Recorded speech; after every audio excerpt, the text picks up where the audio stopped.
Казвам се Димитър Савов и съм музикант по професия. За добро или зло научих за кампанията Читател на годината едва когато от регионалната библиотека Никола Йовков Царов в Кърджали ми се обадиха да ми съобщят, че аз съм този, който е застанал начало на класацията тази година.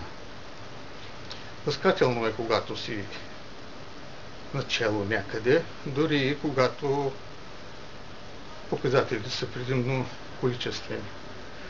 Иначе за мен четенето е удоволствие от най-ранна детска възраст и може да се каже, че ми е хоби и затова да бъда награждаван за нещо, което за мен е удоволствие и не е представлявало никаква трудност.